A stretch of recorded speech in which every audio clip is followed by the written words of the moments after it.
We are lighting the candle, a world that works. Good afternoon. I'm Bill Carell, and along with my two co-hosts, Mr. Ken Caputo and Miss Jan Jeremias, we're going to entertain you and edify you, and hopefully give you some things to think about over the next hour.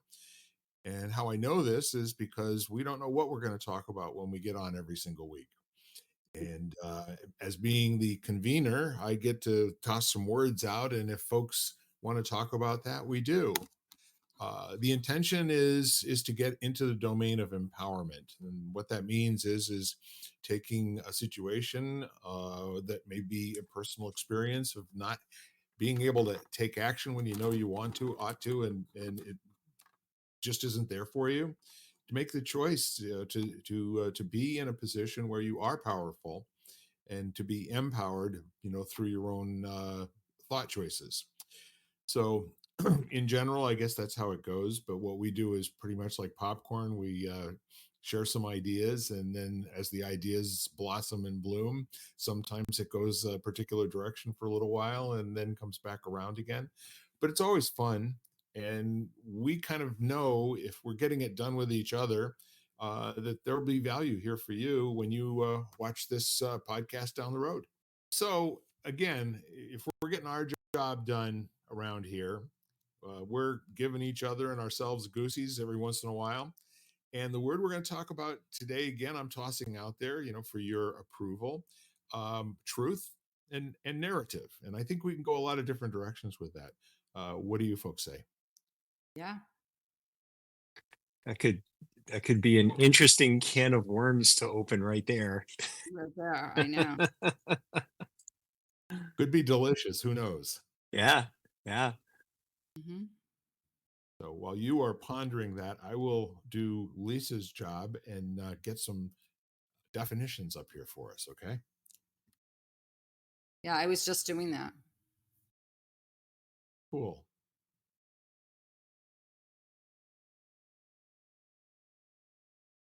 So when I think of truth, um, I mean, this goes back to like the earliest times when I had language. And to me, the simplest definition of truth is something that can independently be verified objectively, by any person using the same information. And a narrative is like story time. There's a conversation going on, and the conversation has limits and bounds, and it's intended to produce some sort of a thread or a string to either, um, shall we say, inform or possibly misinform or whatever. But the truth is something that stands on its own and not does not crumble under intense scrutiny. It is the same as viewed from all points of view. So did that buy you enough time, Jan, to get the real definition up in front of us? Oh, okay. I was listening to what you were saying, and I, easily distracted here. I understand shiny things. I was so first thing it says the quality or state of being true, that which is true or in accordance with fact or reality, a fact or belief that is accepted as true Hmm. is what is offered up first. That's an interesting little addition to the back there. Something that's accepted as true. That what's that line out of Billie Jean by Michael Jackson? Till the lie becomes the truth. Hmm.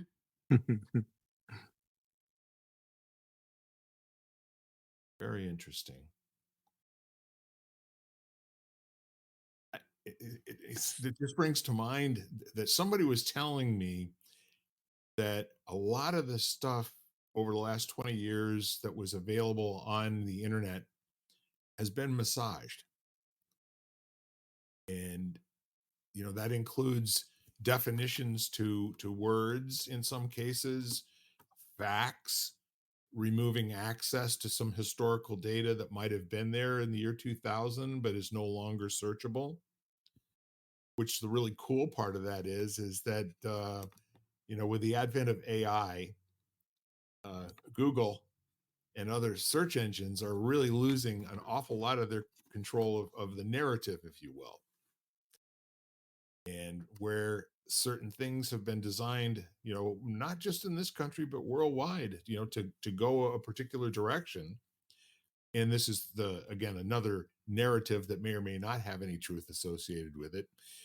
But our information system and our access to language and our ability to go and discover things for ourselves just by having questions has to necessarily lead us all to the same conclusions, so that since everything is perfectly in alignment with everything else, so the narrative goes, then we must come to the same conclusion. And in many times that conclusion is a completely different answer than we would have resolved 20, 40, 50, 100 years ago. And the neat part of that is, where can you go and corroborate or fact check the internet?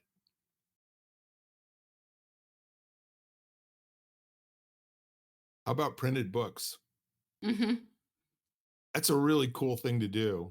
And I advise you, the next time you hear some sort of a historical statement in a YouTube video, I don't know, it might even be this one, go and see if you can find something that either supports or refutes, or maybe gives you more, mass and dimension in terms of the information that's being offered. But that's kind of a cool thing. Somebody was saying something in a meeting, that some inquiry in Congress or something, and I was listening in on it, and I said, you know what? That doesn't sound right. I actually don't believe that that's how that thing went down or what was ultimately decided. And I won't get into the details of what it was, just so I can generally be right in my narrative here. Um, what I went and did is I went back and I looked at an Encyclopedia Britannica that was printed in the 1930s. And I looked up the very topic that they were talking about. And it was something that happened in the 1800s. Absolutely a different story. Completely changed.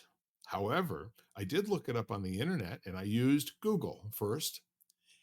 And what I found was almost word for word exactly what they said in that meeting. Now I wonder which came first, the Google or or the representation of that being factual and true. It had to do with the legal system in the 1800s. So with that said, there's also another big controversy that's coming out right now with the introduction of AI, where the the search algorithms that are being used with the major search engines are not respected by AI. So, and there's further messing with this that goes on, and that is that AI is not able to discern factual data or information from stuff that's not true. So I don't know if you've looked into it a little bit, or the whole Chat GPT. We're up to 4, and there's going to be a new 5 that's coming out. I spent a lot of time looking into that over the last 3 or 4 months. When I first became aware of it in November and December. Very cool. And the tools are absolutely amazing and fabulous. And at the end of the day, whatever it produces is probably no better than what your 8 or 9 year old can come up with a story time, right? It still isn't something you can hang your hat on and say, been verified, et cetera, et cetera. But the neat part of it is it doesn't look to the data that's available in where like a Google search engine would. So you at least have a chance to possibly introduce some new information that wasn't necessarily findable under a normal search engine, which I think is kind of cool. And will it make us any more confident with what we hear as being the truth or being a narrative?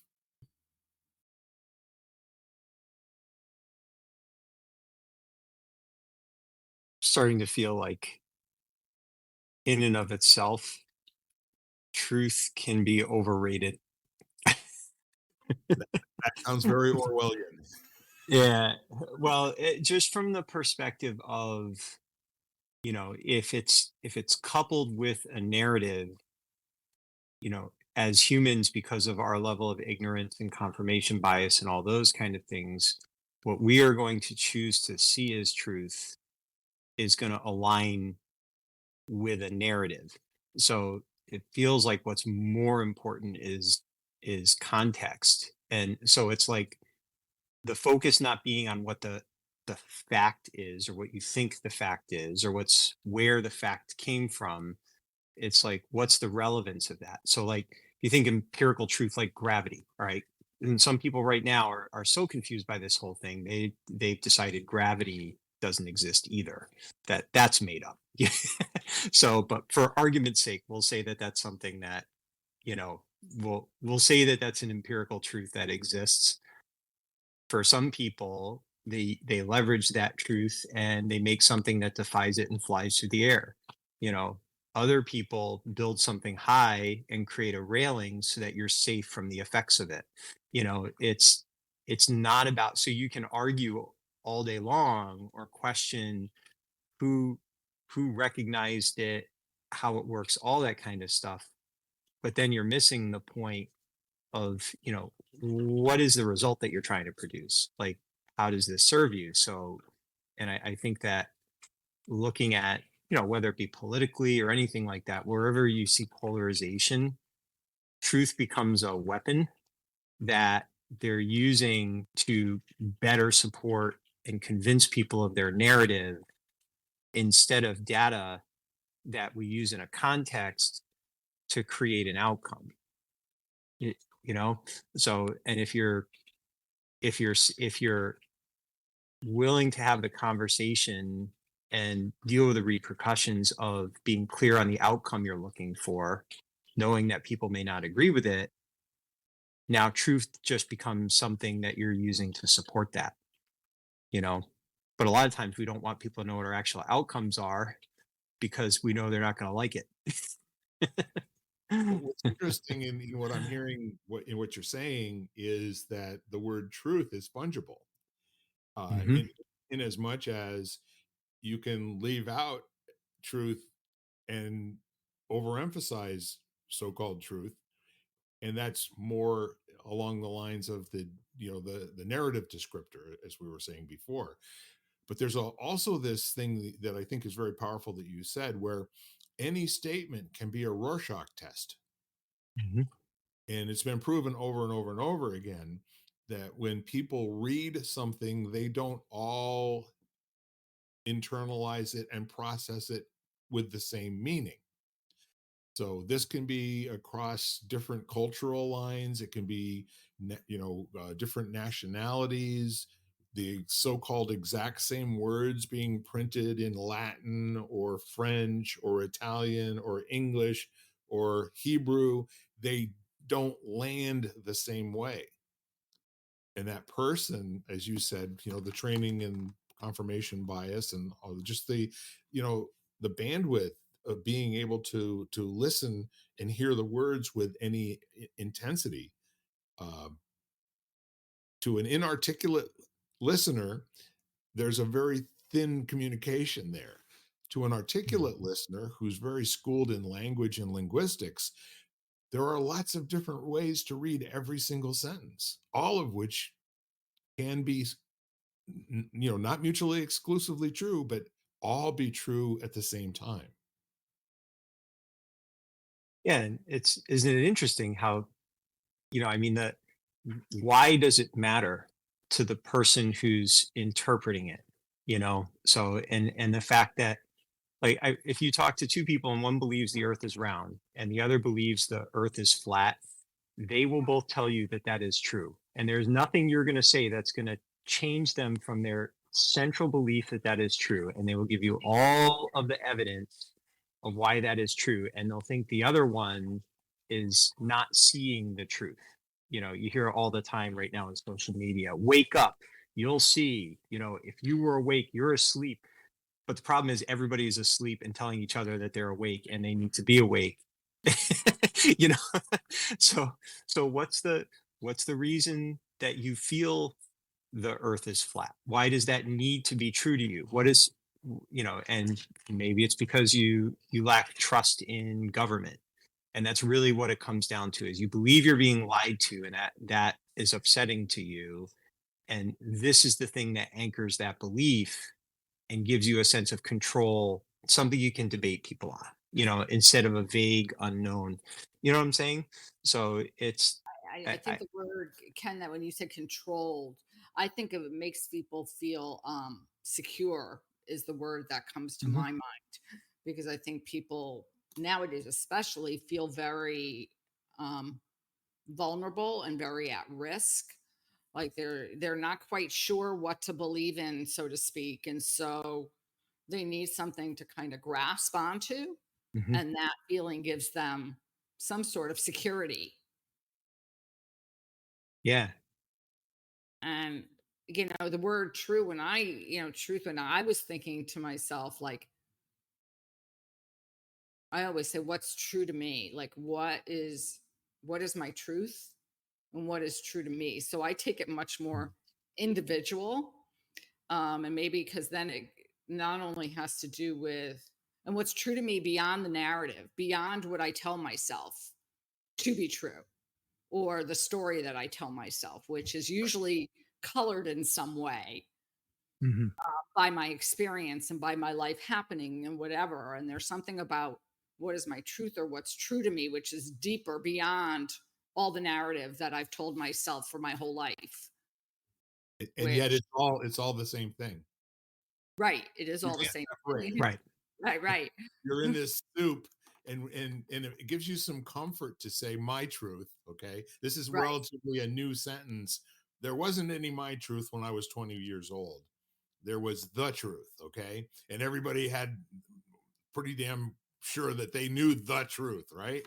Which is where the bar fights started. So the really interesting part now, and this is taught at university. This isn't just like somebody out there in the world made it up. They wanted to give people comfort, to be discordant with cultural norms. And so the introduction of, if this doesn't feel good to you, then you have a moral responsibility to stand up and rail against it. That's kind of interesting. You have the um, you have the obligation to be offended because this does not agree with your truth. Now, is that an interesting thing to plant in people's minds? That's kind of an interesting worm to have working in the background for the rest of a student's life. And what is that intended to produce? What's the desired outcome for loading somebody up like that? Now, Jan, your truth is something that's got thousands of hours of experience behind it, and probably more time studying and more time looking at things where there is potential for discordance and for things to not agree with each other, where your critical thinking that you were armed with at an early age allows you to say, as Ken and I would say, with the three bullshit detectors, you know does this make sense, to my head, my heart, and my gut, and when those three things are not in perfect alignment and one of them says, I don't think so, Tim, then the other two get to go to the back of the room and wait to see if there's more information coming. But I love the notion of my truth right now. How does that do for you on an exam?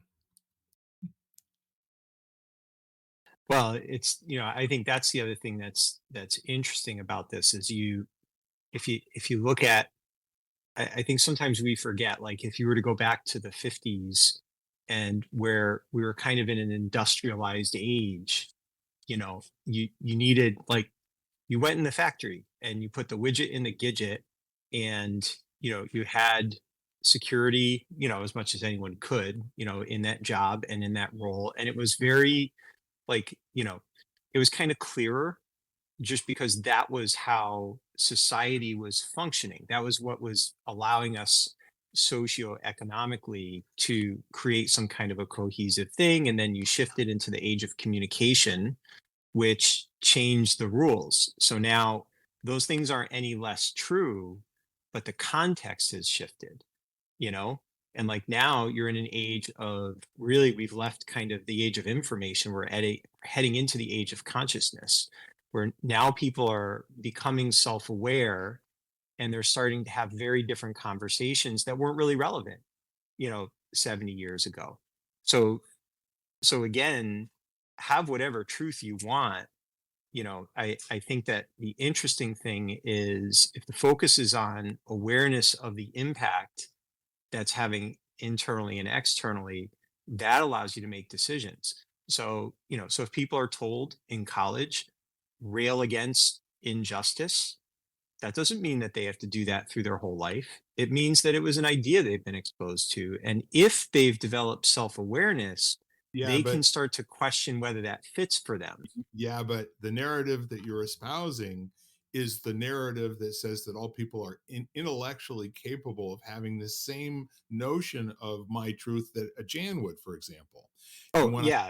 Yeah. when I hear Jan say my truth, I hear it more like a Stephen Covey moral compass that has been put there through enough successes and failures in life to have some adult view of the world, as opposed to when I said that you should rail against and that you should, immediately objectify as an insult and, and an offense somebody who says something that is not in accord with your truth. Okay, not anything other than that. You know what I mean? You hear something that you don't agree with, it's now your responsibility as an activist to get out there and do something about it and change it right now. Well, I think there could be a place for that, and there could also be a time where that is taken too far. I think it's like everything, it's a spectrum. So what I'm saying is, I don't think it requires intelligence. It requires attention to just notice the impact of the decisions you're making and be brave enough to change if the result doesn't align with what you see as being true. So, I mean, I know people that they became activated, for example, during Black Lives Matter, and they took it too far. And I distanced myself from them. I believed in what they were doing, but they took it too far. And then they kind of realized, based on the fact that people that they trusted and who they were friends with weren't that way anymore. So they adjusted the behavior back. And they're no less passionate for it. They they reorganize around the result they were trying to produce, which is being respectful and advocating for what they saw as injustice, but then, course correcting, and I wonder if maybe that's we've done that since we were cave people. Like, if you're starving, you had to course correct to figure out how to get food, It's like, you know what I'm saying? Yeah, and I'd like to rewind if I could, Jan. Would you, since I kind of jumped on the words that you said and not your meaning of those words, I'm more interested in when you say my truth, what's behind that for you? And I know somebody who's put some thought into it. It's not like parroting something you heard somewhere. And that's my expectation of where it comes from you. I think I look at it, or I feel like it comes from a space of, if I can get beyond the stories I tell myself, what is the what are my root feelings in something, like what, and I can say I feel it in my heart, like what is the world like beyond all those stories and beyond all the outside influences that we're exposed to on a instantaneous basis these days, because Yeah. it's available all the time. And so it's something far deeper beyond anything um, that might be able to be described to someone. It's like, how do I operate on the basis level? That's the way I feel. Like, that's my truth. Are you able to articulate in any moment what your truth is, or is it something that's kind of dynamic and kind of ebbs and flows in terms of your noticing it, or when it seems even important for you to acknowledge that there is your truth. I think there are points in my life where that's the place let's say I try to navigate from. Yeah. And there are points when life gets challenging where I have to go back and consciously make myself aware of what that truth is for me. Because you know, I've deviated too far off of, let's say, who I who I who I truly am. And sometimes it's the realization of what and I know we're not supposed to be happy and content and joyful all the time, but sometimes it's as simple as going back and saying, okay, what brings me joy? Back to that question. That's exactly where in terms of listening to Ken and you both and kind of overlaying them, there's this whole aspect of a human being having the intention of growing, you know? Mhm. Like I'm not a cooked human being at the age of 19 or 20.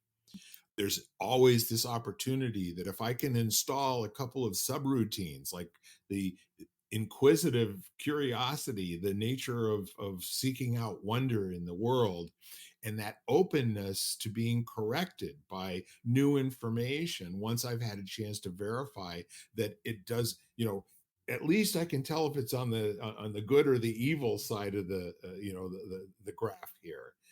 And the kind of the neat thing, that I for people who go through a period of time of being told what is important and what they should believe, and then being pretty much indoctrinated in that way of thinking, how do they get that curiosity? How do they get that openness, to having new information or to change their point of view because it's been updated, like there's an opportunity to grow in this moment, which when I hear you speak, Jan, that's where I say you're coming from all the time, is to be mindful when you're asleep and notice that you're asleep and wake up, not because somebody told you to, but because what's going on inside of you says, Jan, you're not fully present right now. You might want to just check in and see what's going on in your life. There's something on a rudimentary, a very, very core kind of like, I want to say almost rudimentary level just does not feel right. And Hmm. I'll just use this as a personal example. So I grew up like every normal kid. And when I was 10, my parents, we were Jewish and traditional, which was, how do I describe it? We kept all the holidays, but we didn't keep the Sabbath. We just kind of went around and it was very a part of our lives. And when I was 10, my parents became Orthodox. And so we didn't drive on the Sabbath anymore. They kind of segregated themselves. So we wouldn't, and I didn't, as a 10-year-old, I did not understand giving up my friends because they weren't Jewish and religious. Like that didn't make sense to me because they were still the same people. Like I didn't get it. I didn't get it. I was like, well, what's the difference between now and yesterday? They were my friends yesterday. Why aren't they my friends today?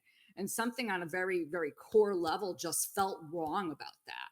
It just felt wrong. I was just like, this just doesn't feel right. Like I loved that person yesterday. How can you tell me I can't love that person today? Like, so I kind of had to go through this whole soul searching kind of way for me to navigate the world, trying to keep both worlds kind of in me, and knowing. And basically, like, that's what I consider a truth. Like, at a root level, I just said to myself, something about this is wrong. Like, yeah. And so I think that,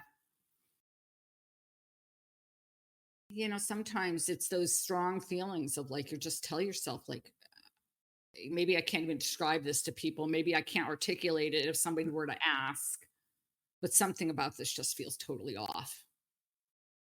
And that wasn't a story anybody told me. No, it was just something that just didn't feel right. Did your parents have a conversation or a discussion about what changed for them between yesterday and today? Years later, I asked them, But I think as a 10-year-old, I don't even know that I knew to ask. I mean, I might have asked, but they also might not have known how to answer it Yeah. in a way that I could have understood. And right now, I mean, I know I did ask years later. And it took a long time for me to come to terms with that because I was religious for a lot of years because they wanted me to be religious. And I remember the experience of finally thinking to myself, I don't want to, I felt like such a hypocrite because I didn't really believe it and I was doing it. And I remember sitting there, and friends of my parents had a son who went and left Orthodoxy, and they literally sat Shiva as if he had died. And I remember I was like 19 when that happened, or 18. And I thought to myself, like, that was so horrible to me. I thought to myself, well, if I leave, then I'm going to be all alone in the world. Like, I'll have no family. And Yeah. so that influenced the way I acted for many years. And it took a lot of strength for me to sit there and say, okay, well, I can't be, this isn't who I am. And I can't live a life that I don't like. I can't do it because I don't believe it. And, you know, That's so I, extremely powerful what you're saying right now. All of that worked in your life and gave you a very small space to operate in because you're always bumping up against what's the consequence of my not play acting or whatever, however you reconciled it to yourself. And we all go through that. Rarely does anyone in any type of a situation have the intestinal fortitude to just stand up and go, this ain't right. I'm not doing it anymore. While all their friends are going forward with whatever that was. I think that's yeah, an amazing way to demonstrate the difference between truth and narrative. thank you. And not to say that, and I'm not saying I'm the only one, and other people have life situations which are similar, Yeah. maybe different stories or different things happen, but they go through the same experiences. But for me, I think it was very hard because I was ostracized and separated for many years Yeah. because of that. And, it was only, and it's as I got older and I, kind of had the real feel like the real dialogue where what you see is what you get. Like, this is who I am. Yeah. And this is who I am. And if you love me, you'll take it. And if you don't, then, I can't do anything about it. But yeah, it's a really interesting place to navigate. It's kind of an interesting feeling to be, so I think that that's what truth was to me. Like, I just, and that was the example. Like, people were people to me. There was Sure. no label, it's like there were either good people or people who acted with consciousness, awareness, like kindness. And so that's why, I think it's the Dalai Lama who always says that kind, kindness is my religion, or my religion is kindness. Yeah. And that's kind of how I felt. Well, I It's think interesting. Oh, you're demonstrating where being conscious in an area that really matters, fundamental human relationship, which is the lifeblood of everything we do every day of our existence. So go ahead, Ken. Sorry. I was going to say it's interesting noticing how people respond when one person's truth is perceived as a threat to their truth. Yeah. And what are they going to do with that now? Who are they going to be in that moment when the jar gets shaken? Who are they going to be? So I think that's a lot of what you were experiencing, Jan, I would imagine. Well, it was interesting because for many years I used to ask myself, like, if I believe like you're born into a family, like kind of thing. I used to ask myself, like, why was I born into this family? Being Mhm. like in my extended family, I'm pretty much, at my mother's side, I'm pretty much the only one who's not religious out Yeah. of everybody. So I sat there and I turned to a friend of mine one day who used to tell me I had like, because I still wanted that connection, that family meant a lot to me. And I wasn't willing to sever that tie because sometimes they would treat me really badly. And she would say, I can't believe like you just haven't totally distanced yourself from them. And so it was just I said to my friend, I think I was born there to teach them tolerance, Mhm. like to like basically put in their face the fact that there were other people in the world that were not like them. as hard as it is sometimes, Yeah. and that might be a story I tell myself, and that makes but that's that was something that I thought about through the years, like, why was I all of a sudden put in this situation? There's so much invisible background in every single life's experience, given where your parents came from, and Oh, absolutely. given what happened in Europe, 80 years ago, and what happened in Spain 200-300 years ago, and what happened in Egypt, 2-3 thousand years ago. There's this whole I can't say anything from personal experience because I haven't had this sort of an epiphany where it seemed like my survival depended on being part of and being in lockstep with the rest of a flock, if you will. And I can definitely see that your parents, at whatever age they were at, literally got religion. The choice of orthodoxy is one of the neat things that goes on until you become orthodox. You can't undo that.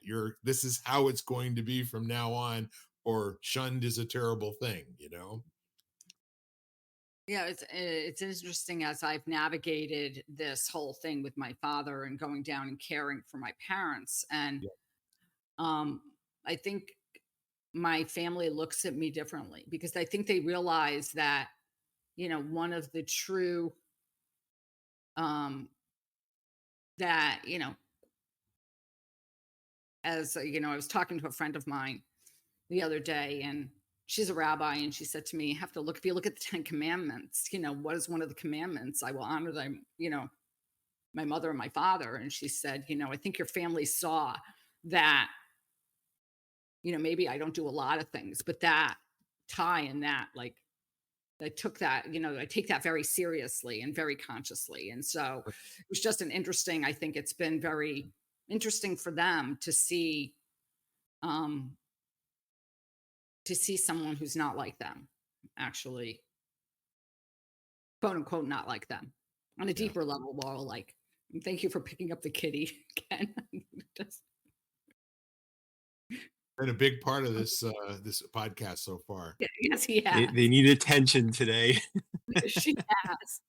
As you around what looks like a handrail over there, it looks like stairs going down. But Yep. Yeah. No, she's always into something. Laughing, sorry. So yeah. so until you got the enlightenment and could ask questions about how and why things happened, you see how most people just go through their lives bumping into walls and bumping into other people, and most of the time just being, sort of not quite miserable. And having these little moments of random joy that pop up with no real way to point and click, to make that come into your life right now, like simply because. And there's a neat thing that I've heard many really people that I respect say this: if you take 10 minutes a day and dedicate that to prayer, anything that you consider to be prayer, it doesn't even necessarily have to be to a higher power. I mean, it can be, to Gaia and the universe and, all that. If you take that time to accept your humble position in your life and to be thankful for it, that changes the color and the flavor of your life for the rest of the day until it's gone. But if you do it every single day, at least you have a period of time, before that sort of runs out of juice. You know, But it's almost, it's yeah, funny. I think about so in martial arts there's two skills that are equally important. One is the ability to root, and the other is the ability to move. And if you try to root all the time, eventually you're going to run up into something that's going to move you. But if you try to move all the time, eventually you're going to get moved to where you don't want to be. So it's understanding and getting skillful at both of those things. So going all the way back to, let's say, advocacy, there's time where you have to take a stand. It's like, this is what is true for me, and I'm not budging from this until it's time to move. you know so so it's, and I think again, it's kind of like, I think for a lot of us from when we're kids, and this is multi-generational, it's just, here's the surfboard, paddle out there, here come the waves, deal with it. It's not the waves' fault, it's not our fault, it's not the surfboard's fault. We just aren't skillful at it. So, and we're not intention in being skillful. So instead, we're trying to understand the wave, or we're angry at our parents for not teaching us how to surf, or we're looking at the surfboard saying, if I had a better surfboard, I could deal with this. So it's all personal, and it's all outward facing instead of, how do I become skillful at this? What are the components to that? Who could be my teacher? How could I be my own teacher? And the funny thing is, those tiny waves all of a sudden are nothing. You barely even notice them, because you've learned to hold your center. And over time, you start to look forward to bigger and bigger waves. So now someone challenges what's true for you. And instead of being afraid of that, you can embrace it, because it's just going to be an interesting wave to surf, you know? Well, it's a neat thing because there's a whole culture of philosophy around surfboarding. If you go Mhm. back and you look at the nature of the Beat Generation in California, and all of these kids that took up surfing and where they went to kind of figure out what their lives were all about, and all of the whole um noticing that, by the way, if I'm afraid of the waves, it's not the waves I'm afraid of. It's either coming from my past or some fear about a future that's generated from another time, but I'm not mindful right now. And my goal in this moment is to be absolutely one with this moment as each moment unfolds. And the nearest that I can come in describing what that might be like for me in my experience was skydiving. I want you to know, for the first 3 or 4 seconds after I rolled out the side of that plane with this little capuchin monkey on my back, the skydive master who weighed half as much as I did, um, this is a bad idea. And then all of a sudden, for the next 60 seconds, I had no thought. No, I had no thought whatsoever. Just the wind misshapening, my cheeks and all this kind of stuff flapping. I could feel, just holy mackerel. I, and after I landed, I said, I can't remember a time in my entire life. Maybe birth was the last time I had that feeling, you know. And the most amazing part of it is that if you really are truly in a moment and you're trying to do the Richard Simmons deal a meal and put another card in place for what you've got right now, the answer is choose what you got. Bring it. Let's have some fun here. Yeah. Is that all you got? Right. Come on. Yeah. And each moment, it just is coming right back to being mindful again. Yeah, I think there's also some acceptance of impermanence that can lead to unnecessary resistance. I mean, when you're surfing, every time you step on the board, maybe the last time. And maybe it's because you can't do it anymore, or a shark eats you, or the wave was too big and you hit your head on a rock. But it's inherent, and if you don't surf, it's still impermanent. Like, at some point the last breath will come. So, and it's Yeah. just interesting. I think that, as I look at a lot of, the situations where, going all the way back to truth and narrative, it's, if they get this, you're going to lose that, and that's bad. So we got to keep that from happening. You're going to lose it. It's just a matter of when. It's not an if, you know. Either you're going to lose it because you're going to die, or you're going to lose it because the world's going to change, or, it's just, so there's so much caught up in trying to fix things that are unfixed, rooting at the wrong time, you know. And then other people are moving at the wrong time. They're moving too fast. So, and they're like, they're too progressive, let's say, so, where they're moving for the sake of moving, instead of recognizing when there's an opportunity to take a stand and kind of rest in that. and look around you, instead of just stimulating, feeling the stimulation of more movement. Sometimes you just got to float and wait for the next wave. That's okay, you know? My high school football coach always used to say, if you play not to get hurt, you will. Yep. So your attention has to be on executing and giving your best, physical and mindful, smart thinking, smart actions, smart moves. And there's no room for injury thinking in that whatsoever. If you play to not get hurt, you definitely will. That is true. The best way to run into a tree when you're racing a mountain bike is to focus on the tree. It's All of a sudden it gets really real, doesn't guaranteed. it? Oh yeah.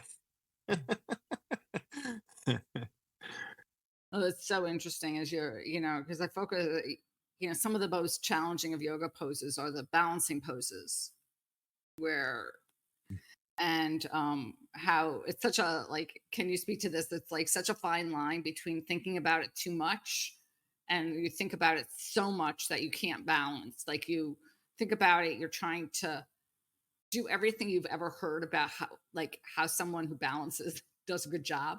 It's all running in your head and you're like, okay, well, if I engage this and I stand this way and I, recruit this muscle and I kind of relax Mhm, here, and your brain gets so involved that there's no possible way. mhm. And and then the days where I would get up and think to myself, I'm exhausted today, I really can't do anything, and then I would stand and I would nail it because I was just too tired to even think about Yeah. it. I was just too tired, and it would just automatically, everything would just kind of like fire and go into place. And it was so automatic, it was so inherent that it wasn't, that's just the way it was. It was just, but it's the day that when your brain gets so involved. Yeah, and it's What funny was how it's like it's the letting go that reveals to you, where the balance actually is. Exactly. landmark education in the early years, especially right after Werner left the United States to go hide in Russia. Uh, what they had is this thing called the sixth day. And they took pictures of people on day one, coming in with no training and no experience and all the rest of this sort of thing. And then each day there were a series of different challenges. And one of them was to run a mile as fast as you can. And so you can see, that's going to be like a range of different ways of executing that. And then another one is rappelling down the side of a cliff on a controlled line. And the really cool thing is that watching some videos of people standing up there giving all the reasons why they could not step off. And then the line was always the same. I understand. Please step off now. I understand. Please step off now. I understand. Please step off now. And then when they stepped off, they reported it was the coolest thing they ever did in their entire life.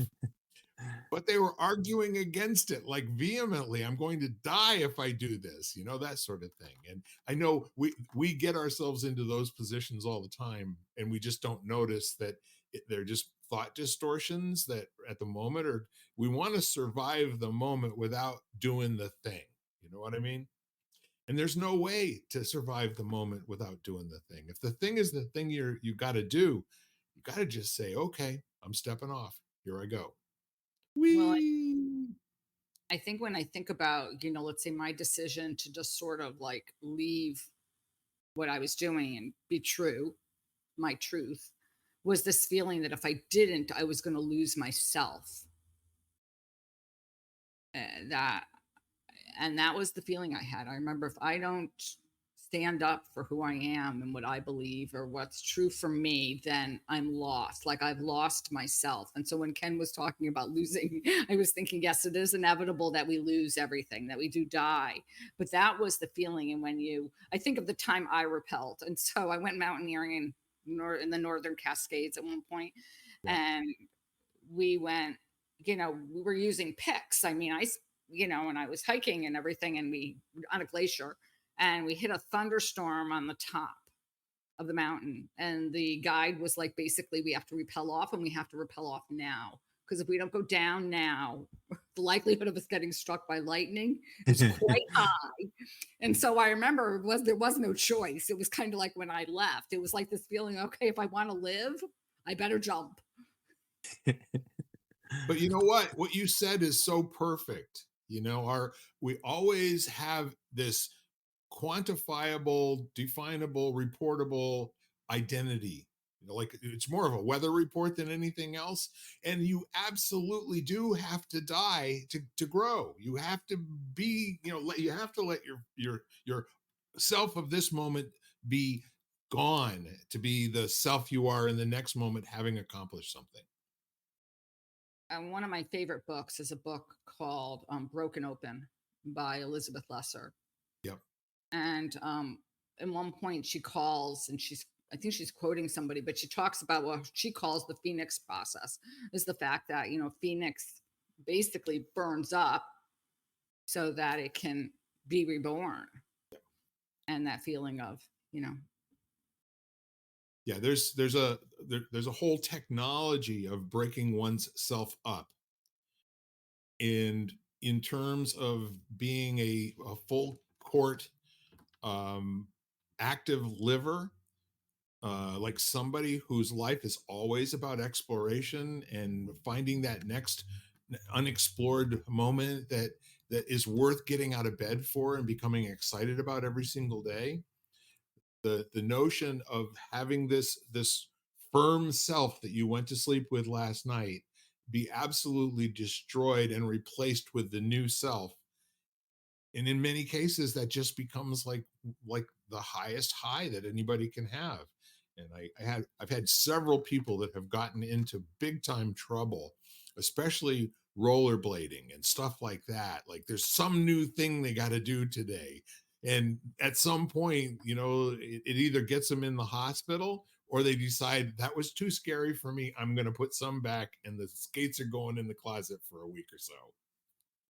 I think it's very interesting that when we talk about it, I think about a yoga practice, and what is the last pose you do is corpse pose.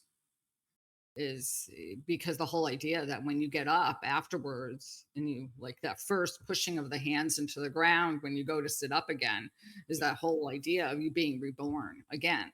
And, every time you get up off your practice, you are not the same as when you sat down. The really neat part of this conversation is folks that are not familiar with anything that we're talking about as far as practices are concerned. What we're really discussing is how the practices are intended to interrupt your beliefs, simply because a belief is an unchallenged thought that you're unwilling to let go of. And I guess, the last time we looked it up, a belief is in many cases without factual or truthful data. It's something that someone whose belief is so strong couldn't prove them out of it. There's no proof that that belief will make it disappear. And in many cases, it'll actually cement the belief more.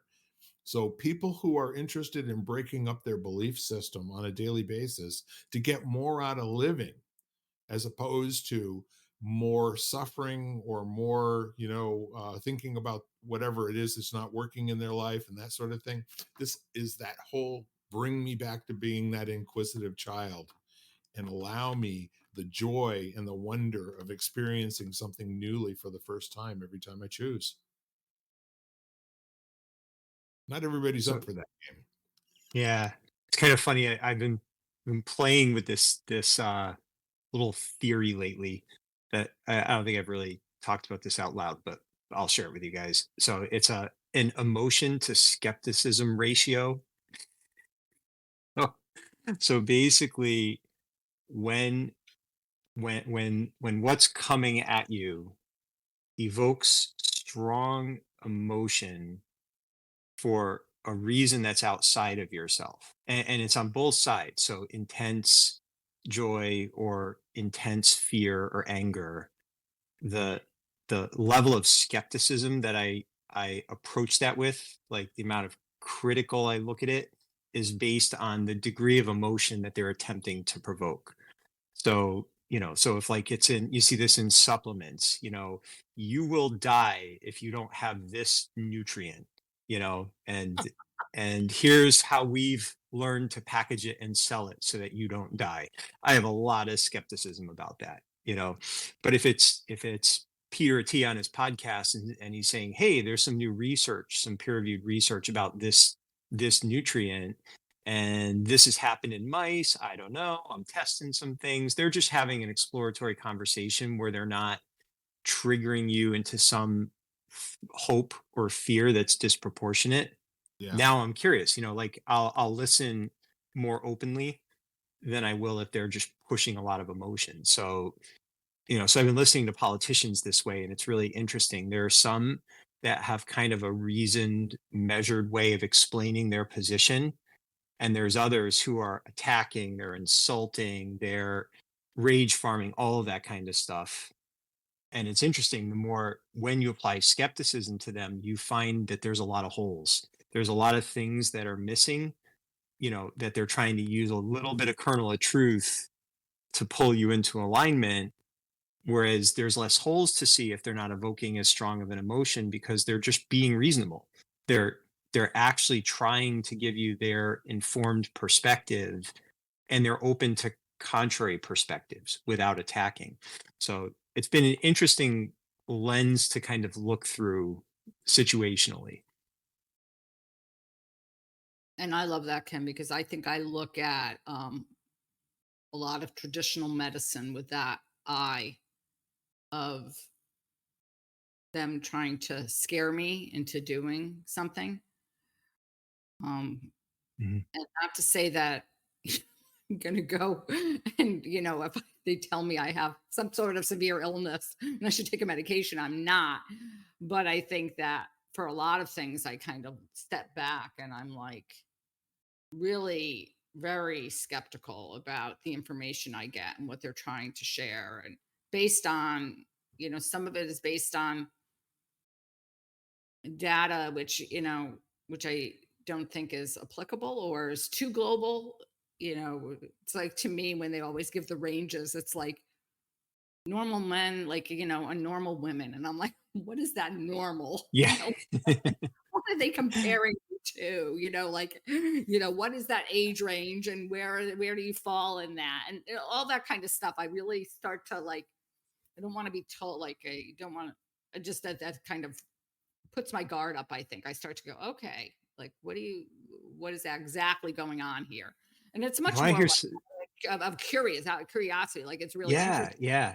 interesting to me. Like, what is their do they have an ulterior motive to me? And what is that? And how do I feel about that? And where am I physically to know whether I feel like that fits for me? Yeah. That's so funny. I literally, like an hour and a half ago, I had a conversation with a direct primary care physician that I think I'm going to start going to. And the conversation was exactly that.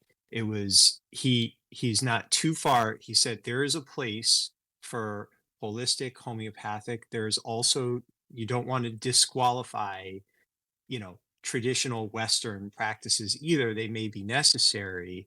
It should be a conversation between the patient and the physician about what makes the most sense based on where you are and what you're looking to accomplish, the context of it. And I was like, I think I finally found a doctor. So, and it was interesting because I've talked to functional practitioners who I would not go to, who are like, oh, it's big pharma. They start all of that stuff. And it's not that they're wrong, it's that it's a judgment that evokes that strong kind of emotion about this is all bad, and then they've got, their website looks like a freaking NASCAR race thing because it's got all of these supplements, that they're prescribing instead. So it's too far the other way, Hmm. so, and this guy was like, he he was moderate and open to what makes sense without having to justify anything. It was, we have a conversation and we discuss what's best.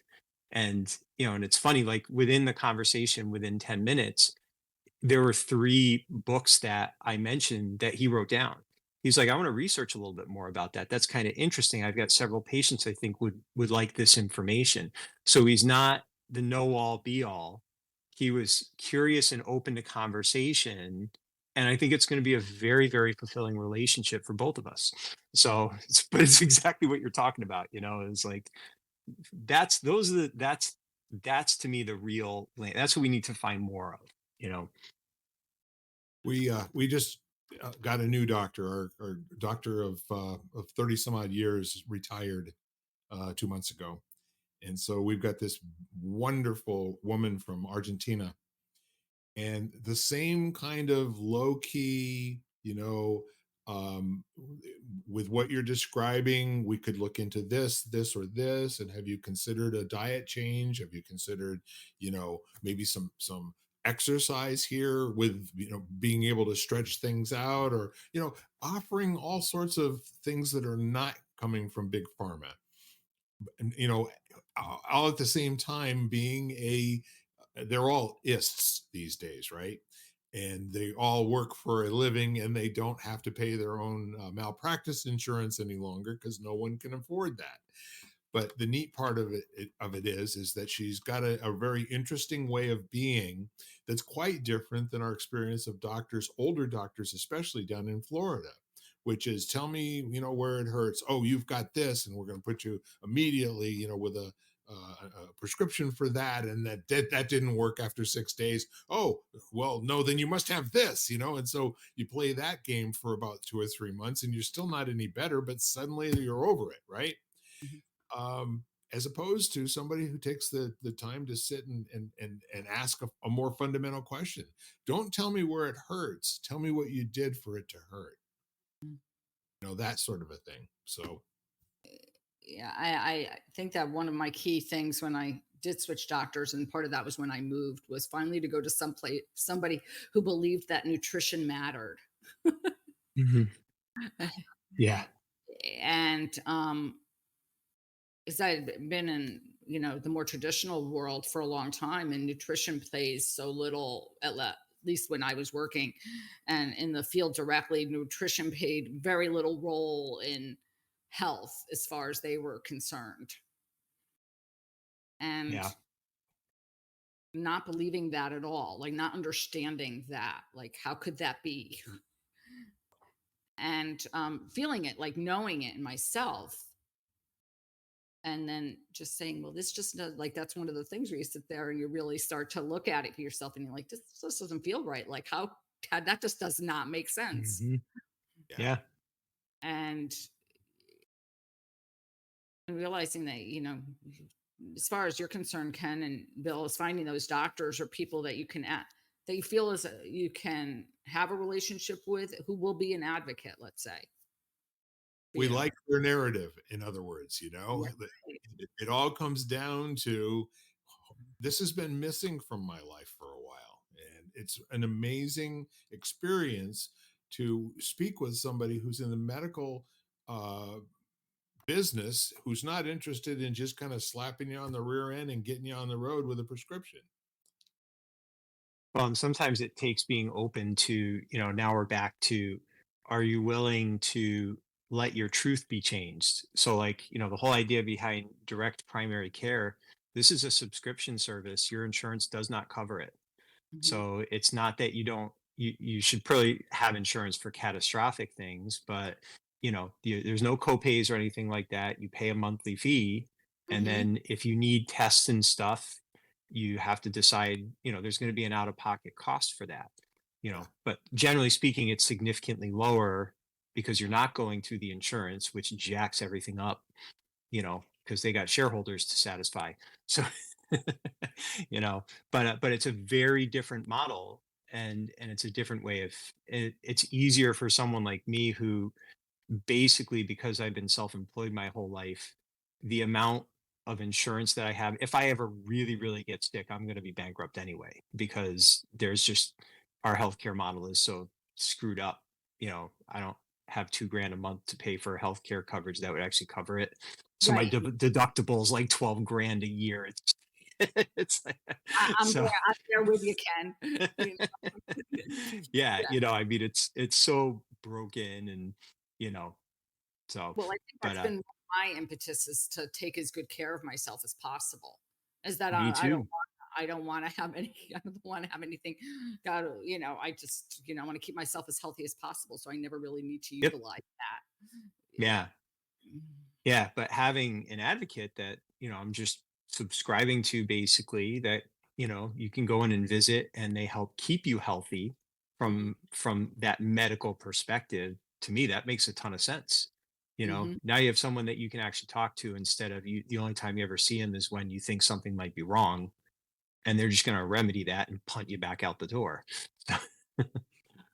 Because you're not really the client. Nope. Services that they perform is in large respect, you just happen to be the matrix battery that's plugged in that allows them to continue doing what they're doing. And the deal is increasingly in all areas, and I'm giving you a really cool narrative, but it seems like the deal is between big government and big something or other. Big insurance, big medicine, big education, big, you fill in the blanks. And the really interesting part to consider here is, are there any places in our life where you think we'll ever experience absolute, unmitigated, and unrefutable truth? Or is it all narrative? I think, for me anyway, the truth is not super relevant. It's all about the context that you build around it.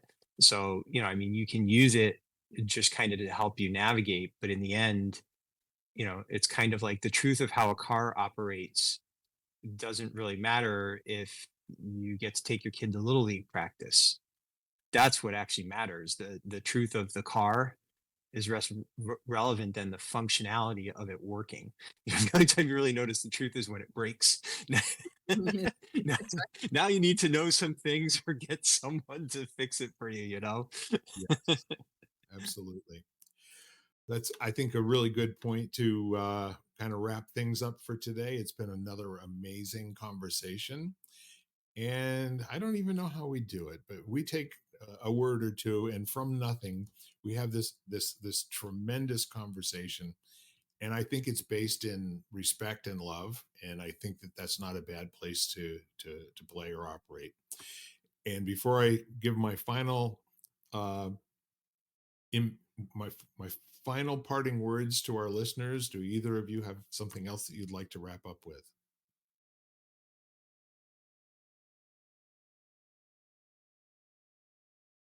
I think I'm good.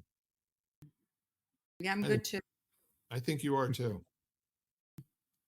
So your homework, once again, folks at home, and also for you too, Ken and Jan, is to call someone, text someone, send an email, but be in contact with someone that you love and let them know. Let them know the world is better because they're around. It makes a difference in your own heart to know that they're out there. And I guess that's the last thing that I'd like to say today, except for go out into your lives and know that you are loved. And bye for now. Bye bye. Bye bye. You've been listening to Lighting the Candle, A World That Works, part of the Exvadio Podcast Network.